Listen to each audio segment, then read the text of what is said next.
he shouldn't have. And Mark, you rightly touched on at halftime. Ball watching, James.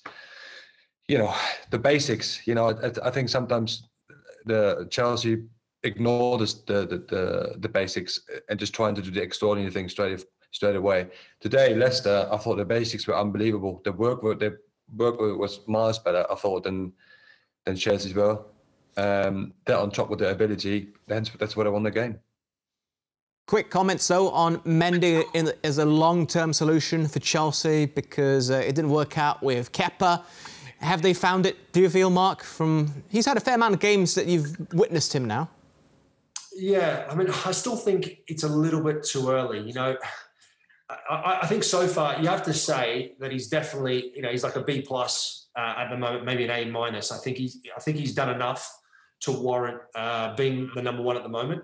I think over the course of the season we'll get a better understanding of it. They're going through a rough patch, the team as a whole, and now we're going to see how he reacts. Does Mendy then make more mistakes? Does he actually put more pressure on his team, or is it the case that he's going to hold his own? What I do like about him, I like the fact that he does like to come off his line. He does like to dominate his 8-yard box, which you see few and far between in the Premier League these days. All right, gentlemen, we're going to go back once again to the King Power. This should be interesting. Let's get a few words in from Frank Lampard.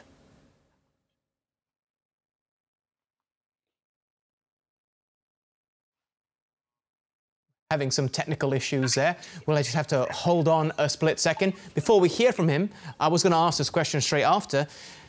The pressure must be even more immense. I mean, how long has he got left, Mark? It's a big question, isn't it? I mean, it's a good question, an interesting question. I'm sure that a lot of people will be asking that question. I still think they're going to give him time. I think last season, what he did with the side without, dipping in the transfer window, to be able to invest in youth like they did for the first time in a long, long time. Chelsea have been able to bring through a large crop of young players. If you think about, okay, he spent over 200 million in the summer, but the young players he's brought through and developed are in that side now, that would have cost him 200 million or so probably to bring in. So he's also saved them some money at the moment. So I think you've got to give him a little bit more time to see how he adjusts, how he's able to try and get this chemistry right in this current team. It's just, hopefully, historically speaking, we can say it all we want that managers need to be given time. But if there's one owner in the Premier League that isn't afraid to wield a sword, it's Roman Abramovich. He doesn't care who you are. He's had Scolari, who's a World Cup winner. He sacked him. Jose Mourinho sacked him. He does not seem to care. Carlo Ancelotti is another example. Yeah. It's scary, yeah. He sacked him after the double as well, didn't he, Ancelotti? Yeah. So you're right, he certainly is not afraid of making a decision. But I agree with Mark. He should be given a bit more longer. And the reason for that is, like, they had a really good patch at the start of the season, and like teams do at the moment, they're just having a bit of a rough time. And it does just take a dodgy 1-0, an own goal from the opposition to get that confidence back. But ultimately, the money he spent doesn't help him. That's the nature of the beast, where that's the first thing people say. How much money you spend on Havertz, how much money you spend on Werner. You shouldn't be in this position. But if sport was this easy, then we'll all be doing it. Let me rephrase the question for both of you. It's not a question of should he be given more time, but will he be given more time, Mark? I think he will be. And one of the reasons I think is one of the arguments that Hoofy was given about in terms of how difficult it was to play right now without any fans. I think that actually works a little bit in Frank's favour right now. As with players like Timo Werner and Kai Havertz who are not quite playing well, if fans were there, they'd be copping a lot of stick. The pressure would mount even more. So I think the fact that there's no one there, that plays in their hands a lot better at this moment in time. So I think he will be given more time. OK, so let me list out a couple of names before you answer, Hoofy. Thomas Tuchel, Max Allegri, Julian Nagelsmann, even Andrei Shevchenko's name has come into this equation in the last week or 2 weeks. So do you think he will be given time? Not should, but will be given time? Yes, yeah, I do. I mean, he's put so much money into the team. You know, will another manager do better with that?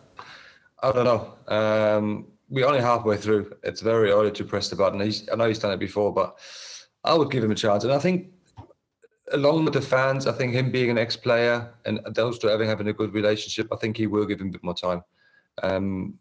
Just based on that. I'll throw in another name, Brendan Rodgers. Mark, I mean, if the roles were reversed today, do you think Brendan Rodgers, should he be in charge of Chelsea, would have gotten all 3 points? You know, you would say they'd be playing better at this moment in time, potentially. I mean, that's experience, isn't it? Brendan Rodgers has had time at a big club before. I mean, not trying to disrespect Leicester at all, but they're not quite at that level, say, as Liverpool or Chelsea. That's for sure. So, you know, he's had his chance at Liverpool, didn't go quite to plan. Now he's doing a tremendous job at Leicester. Would he do the same job at Chelsea? I mean, in theory, yes, but you never know, do you? Because there's different pressures when you go to Chelsea by comparison to Leicester. But he does know the club, Hoofy. You were there with him. You would remember, I think at least, seeing Brendan Rodgers when he was in charge of the more youth teams and reserve teams and all that. Yeah, I mean, very driven. Literally just a younger version of what you see of him now. He's a perfectionist. His training back then was so far ahead of the game.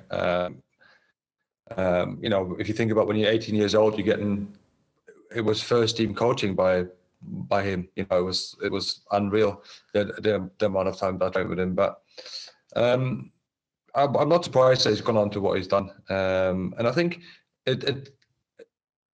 Rodgers suits a sort of smaller club a little bit more because he's a little bit under less pressure.